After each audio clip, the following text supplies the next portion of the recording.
Okay, yeah, with that song, Jesus Shine, we pick up there in Philippians chapter 4. Does anybody need a handout? I've got a couple extras.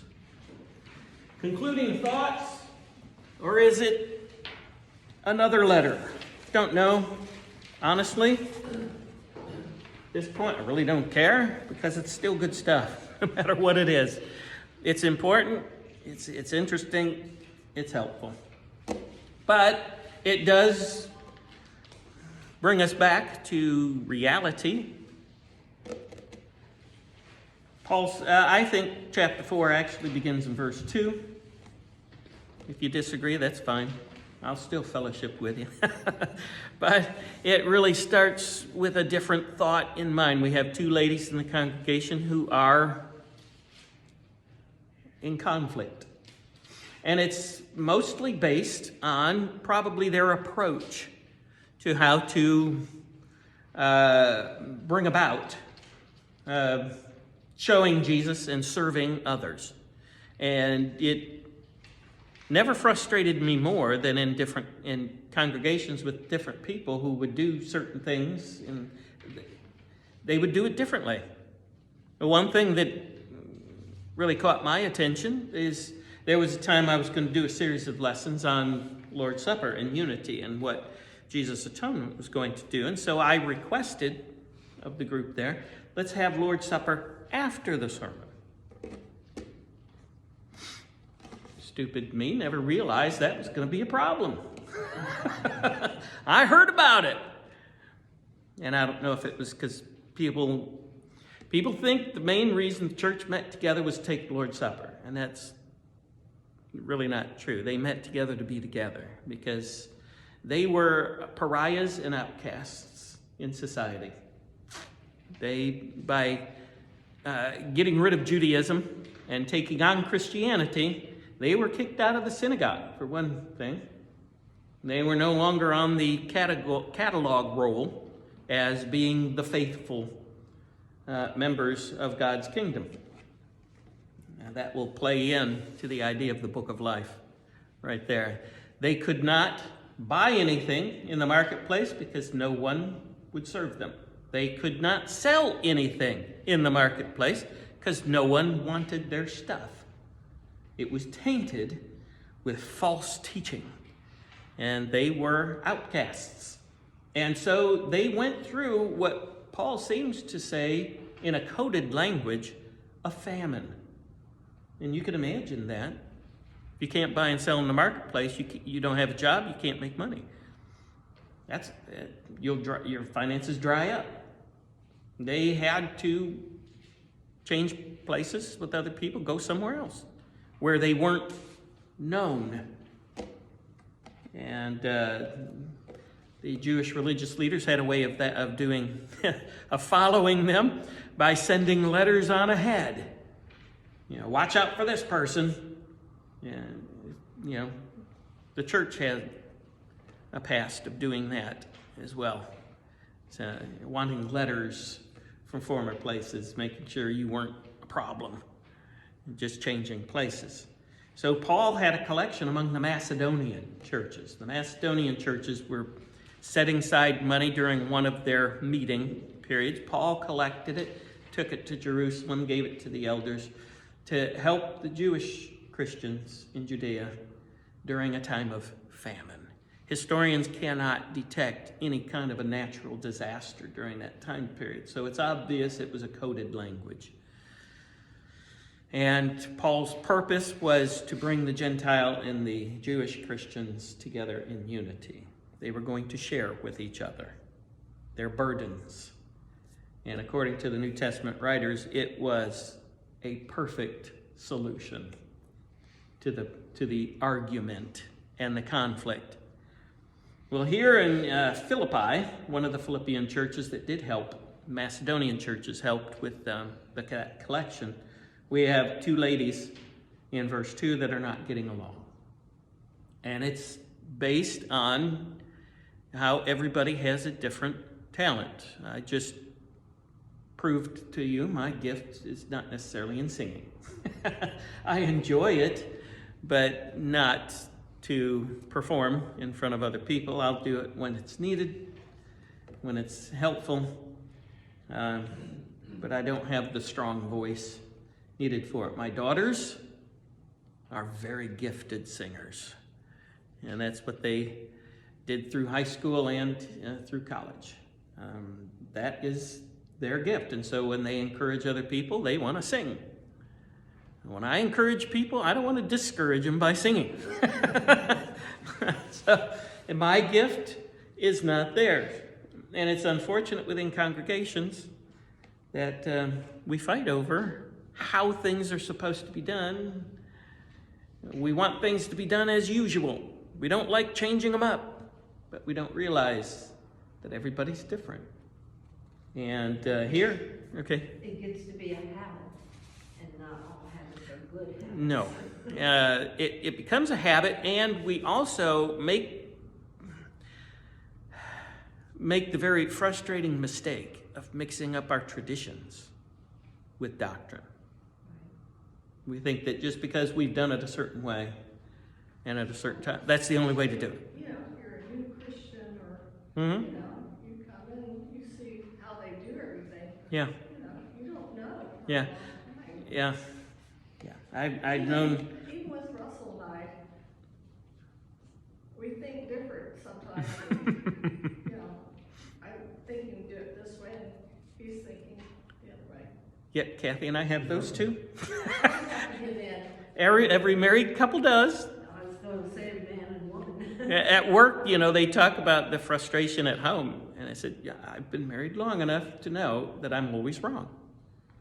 And they said, about what? And I said, yes.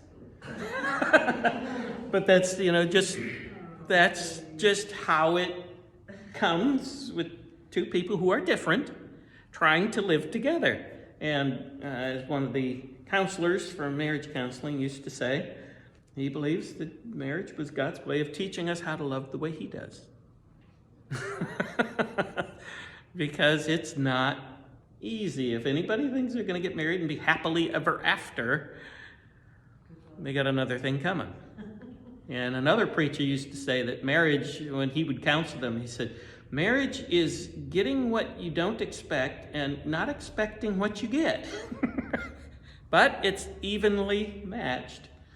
And it's really the love. You know, meet each other halfway, not enough.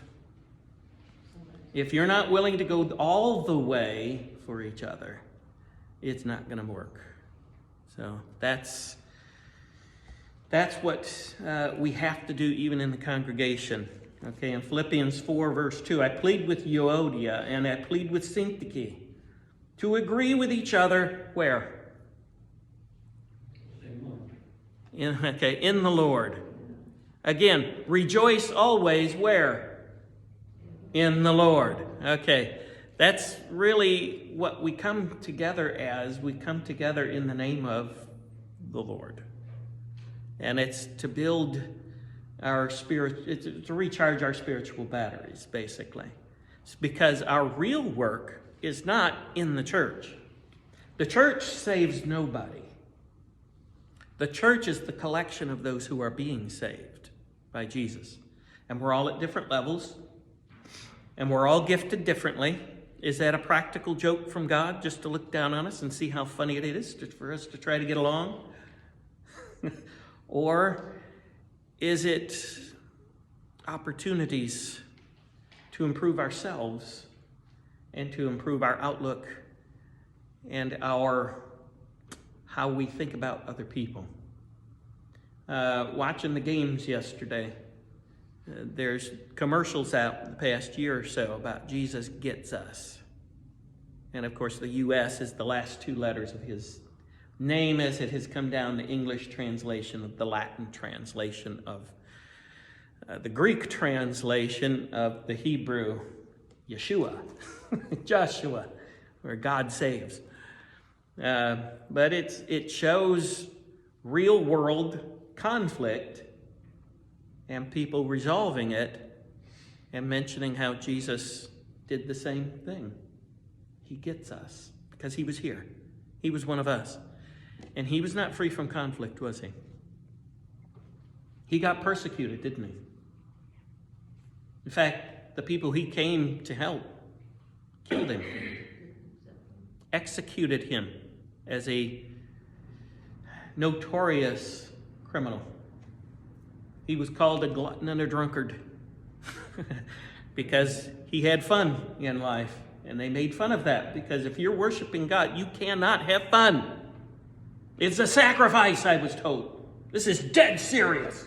You don't enjoy this. Wow.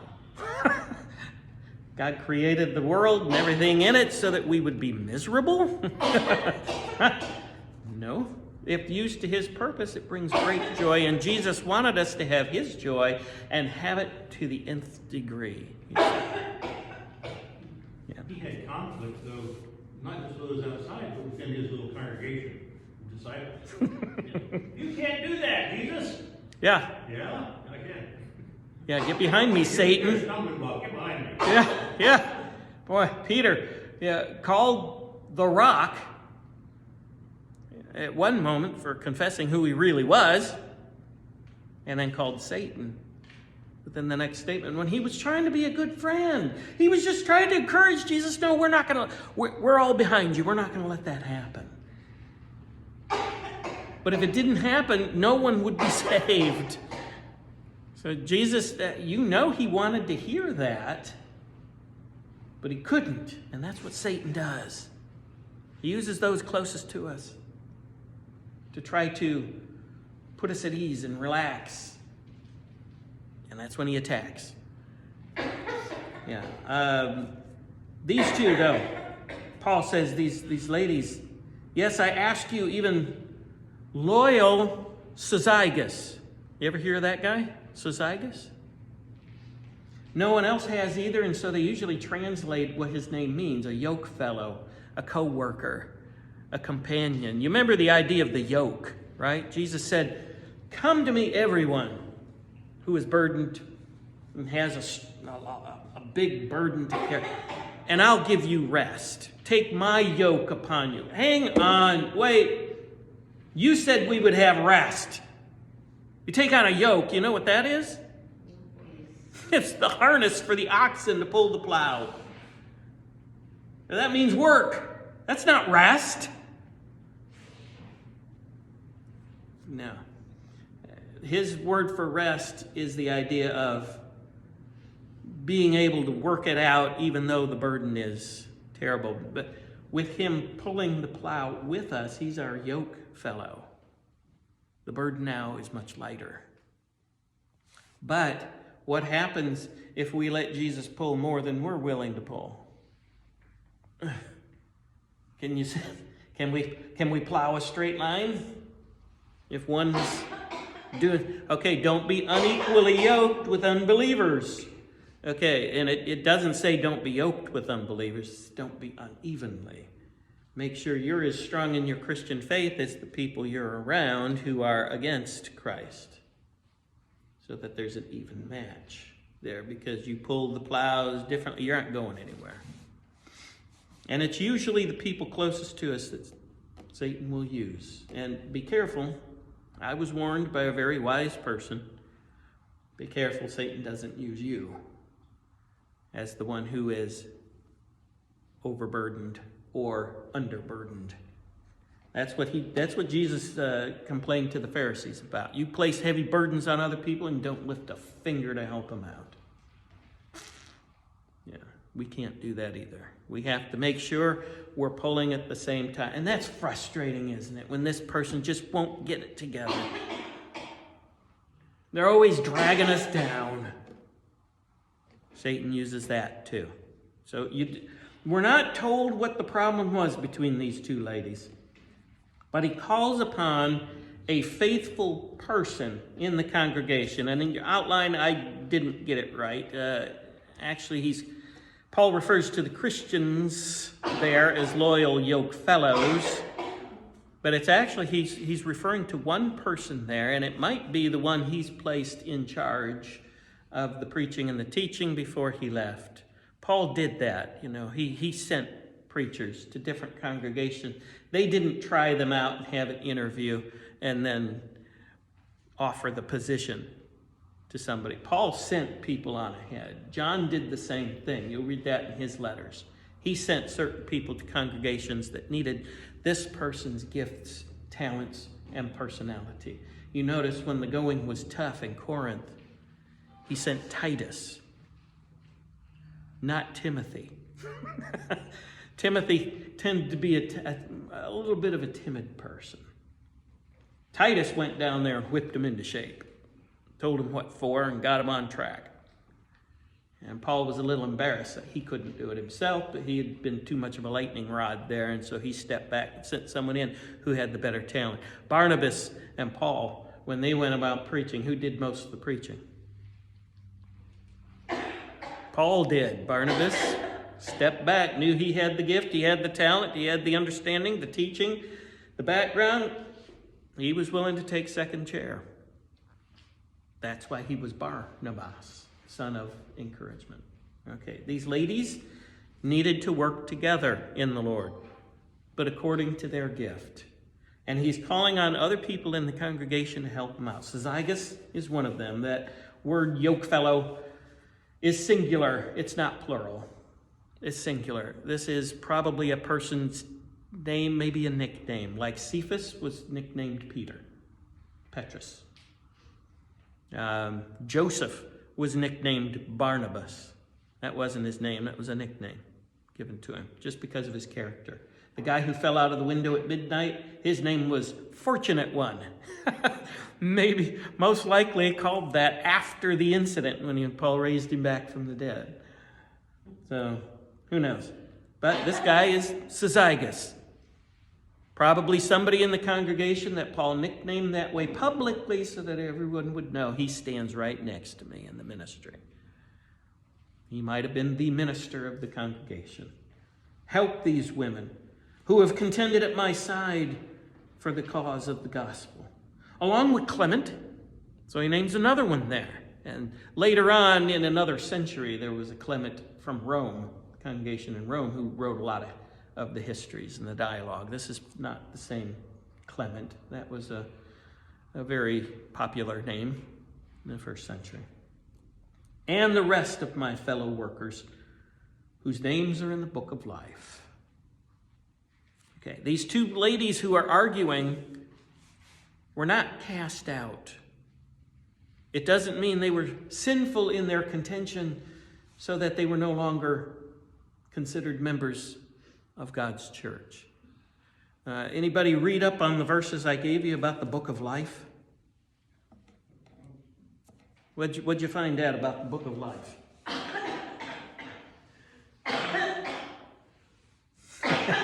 It comes across in many passages, and actually in reading through this next week, I actually found two more that I didn't give you from last week. Many times in the opening covenant, that's what I like to call it now, because you say old, you think it's obsolete and we don't need it anymore.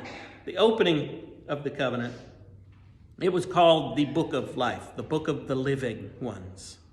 The book that listed those who were with God. It's a catalog, it's a registry. I think all of us have stayed at hotels. You make a reservation? Okay, that's what he's talking about. Because when you get to the hotel, they're going to ask you got a reservation? Because if you don't, what's going to happen? You gotta wait. You got to wait, or good luck. You're going to have to go somewhere else. We're full. Oh, how many times? When I was flight attendant, we still had to be in the registry. And it was required by the hotel with the contract that we had with them. And then they were under contract to transport us back and forth to the airport on time. If we didn't get there on time, their fault, not mine. If they got stuck in traffic, what could you do? Sorry. But some flight attendants didn't want to stay at certain hotels. One, they thought upstate New York was haunted. I did everything I could to suppress the laugh about it. But that was the one we contracted with. They begged for a different hotel. He said, do what you want. company's not reimbursing you for that. If you get a taxi and don't want to wait for the hotels, you pay for your own taxi. And if you're late, it's on you. That's just the order of the contract. So here we are in the church. We're in a registry. Is everybody on the registry our best friend? We get along? Can't wait to see those people? No, but we need them.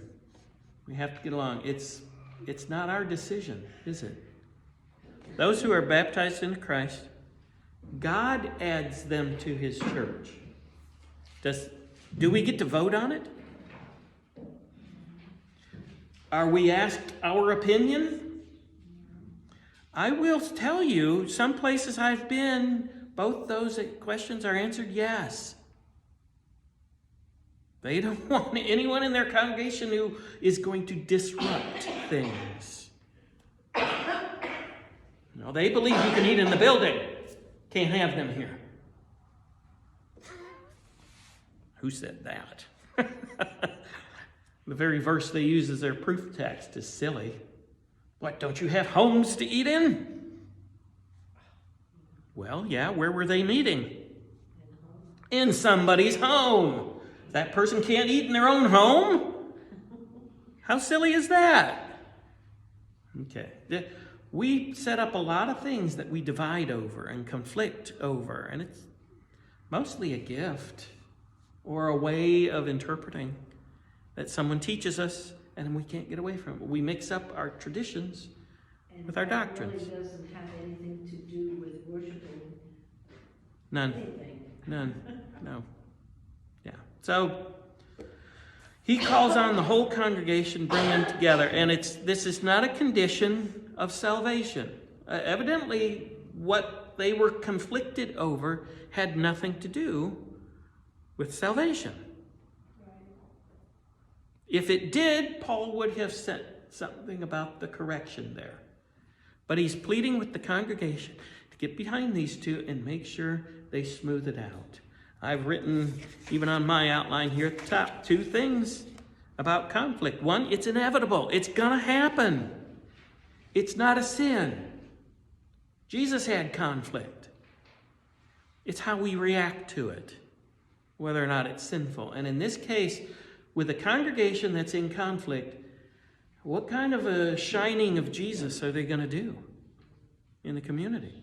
People are fighting out there. They want to come into a place that's safe and quiet, where they can relax, where they can build themselves. They want to come into a group that's fighting. They want to come into a group to learn everything they can't do. We have to work it out. Because the second thing about conflict is it is resolvable. It can be resolved. May not be resolved to your liking, but we have to work toward that end. The book of life actually starts back in Exodus, chapter 32 and verse 32. And this, not necessarily in a positive vein, but it was a registry. Okay, does God need to write your name down so he doesn't forget you when it comes time to go to heaven? No. Is the registry listed there so that Peter can look your name up and let you in? No. That's not the keys he was given. The promise from Jesus is that whatever you do, whatever you see to do, guided by the Spirit, you will be doing exactly what God has predetermined is going to be done. Whatever you bind on earth will already have been bound in heaven. English doesn't have a good translation of that. Whatever you loose or allow, you're going to be following God's design. And Peter that would have been a hard thing to take on, thinking, I'm in charge of God's church. Joshua, when he took over for Moses, those were big shoes to fill. God had to encourage him. As I was with Moses, so I'll be with you. And Joshua saw that. He knew that because he was Moses' aide. And once he found out from God that God was going to be with him like he was with Moses, all right, let's go. He went out, he got the troops together, and they went on. What kind of person would it take to say no to Christ or God? A very arrogant person. One that John labels as an anti-Christ. Not an end times thing, unless you're thinking of these ages now after Christ's resurrection as being the end times, yes. Because John says they came from us. They were in our group. But they're opposed to the cause of Christ because they're trying to mix in their own personal doctrines and ideas that have nothing to do with salvation, that actually destroy. And so he says, they're in our midst. There's lots of them. Anyone who is opposed to the cause of Christ. So the conflict can create an area where we have both sides being anti-Christ. Because the one command Jesus gave his disciples, one, was to love one another the way I have loved you. They had conflict on the night he was betrayed. He was sweating so heavy it was like he was bleeding with sweat because of what was coming up. And they're arguing about who's the greatest, who gets to sit in the best seat.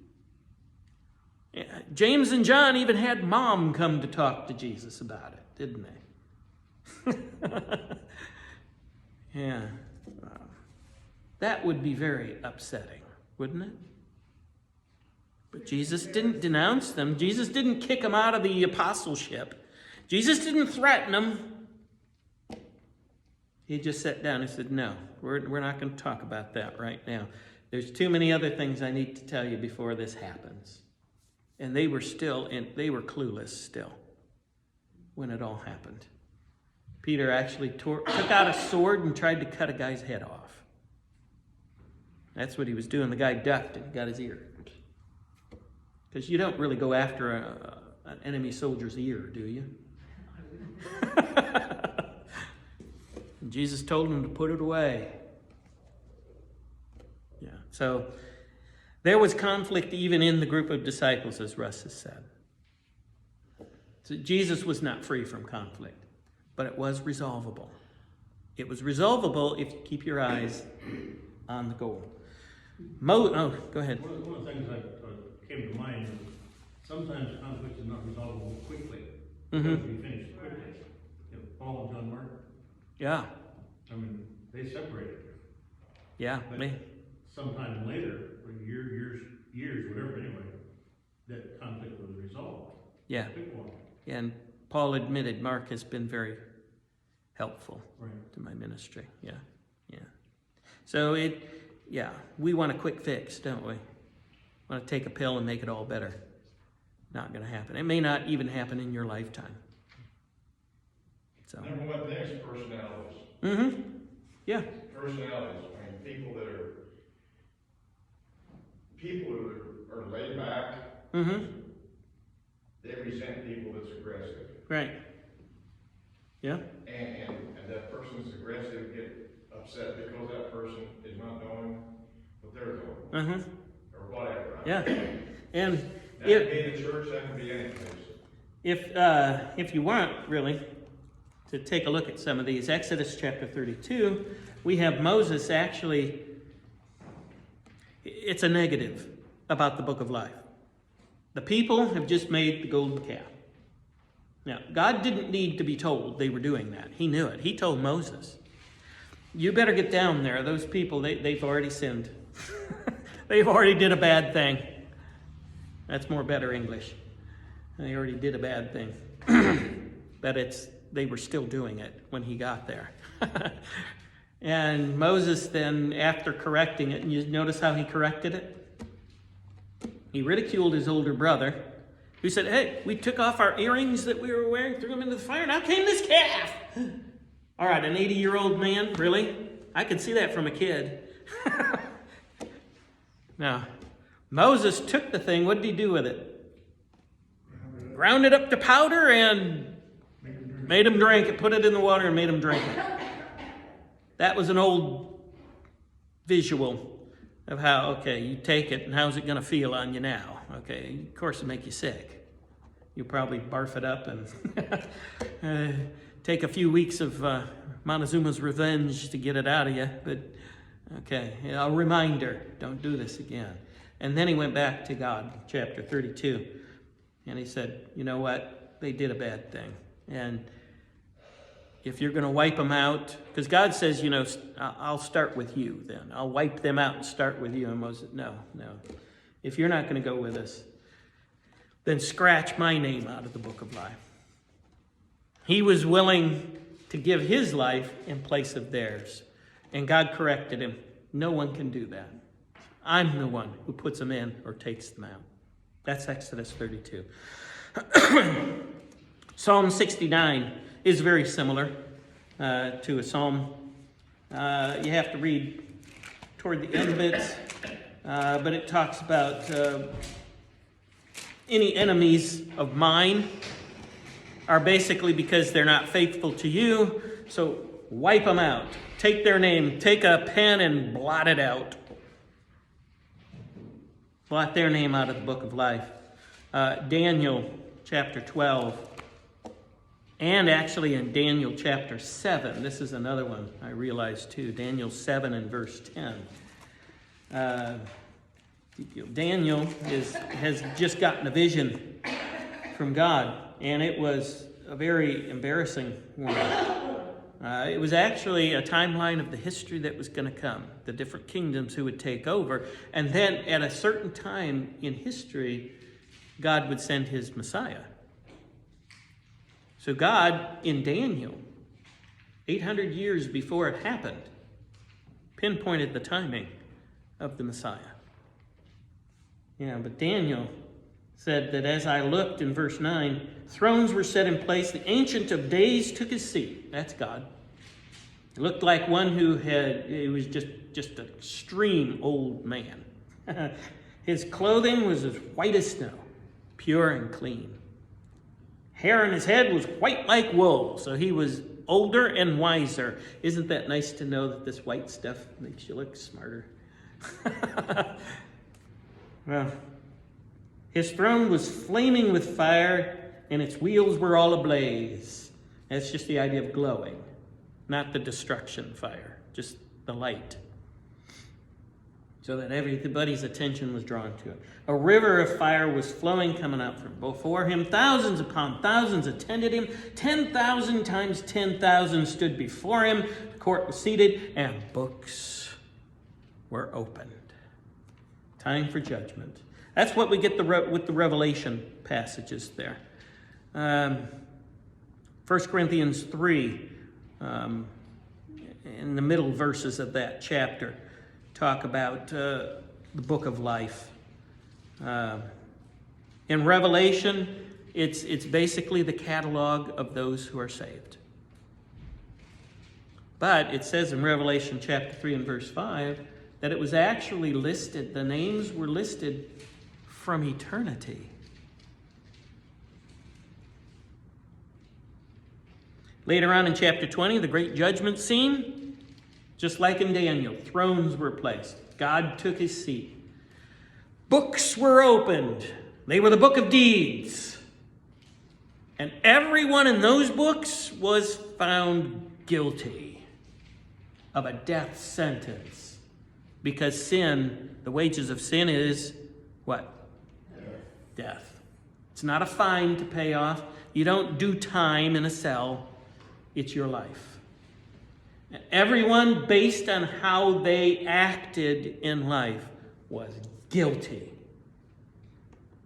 So Paul will quote a lot of Old Testament passages in Romans chapter 3. There is no one righteous. Nope, not one. What a miserable case. However, in Revelation 20, John notices there's another book. Another one. Well, with all these others, everyone, including you and me, are found guilty. But in the book of life, your name is listed there. everything's okay. All those other books don't mean a thing if your name is listed in the registry of those who are saved by Christ. Now, God knew that before time began. He knew that at the foundation of the world, so that when he writes a name in here, it's going to be there at the end. There will be no blotting out, no erasing. God is perfect enough to know who's there at the end. And Barclay points out in his commentary, I'm going to read that to you, but we're short on time today. Kings used to establish in their kingdom who were the people to be best honored, who were best servants for him. That was in their catalog, in their registry. And if any one of those failed him, they would scratch it out. Or when that person died, scratch his name off. So that only those listed there could come into his presence. Kings of the earth did that. So they show that with God too. If you're in Christ, your name is there. So on the last day when God's gathering everybody together, and that comes in with Revelation chapter 21, those whose names are listed in the Lamb's Book of Life, those who are saved by Christ, we don't see the nasty stuff. We don't see the destruction. We don't see the wiping out. We watch Satan being taken away and paraded as a prisoner. But we're taken right away. But the angels went out ahead of time and gathered all of those who were marked right here. Those who follow the beast can be marked here because in the marketplace you had to prove your allegiance to, you had it right there on your forehead. It's easy to see, isn't it? But if it's marked here, then you can kind of play both ways if you want to. And then if someone asks you about it, you can roll up your sleeve. There it is right there. See? There's your license. But God's people are only marked here. You're not going to hide it. You're going to be shining forth. You're going to shine Jesus to everyone around you. And that's not going to be very helpful when you get into a public area where that's not popular. Sort of like what our country's come to today. It's not popular, is it? Well, if your name is in the Lamb's Book of Life, his angels go out ahead of time and gather everybody together, and then God does all the nasty stuff. We don't have to witness or see it. And yes, we're guilty by all the books of deeds, but our name being in the catalog, we have a reservation. You come into the hotel, you say your name, oh yeah, here it is. They hand you the key. You got a place to stay. That's the Lamb's Book of Life. These ladies were fighting. They were in conflict. Paul calls the church together to help them out because we're all in this together. Just because they're in conflict doesn't mean they're out. So anyone who was accusing them of being unchristian is wrong. This can be resolved. Help them do it. No one is kicked out of the family. No one's name is blotted out because they have an argument.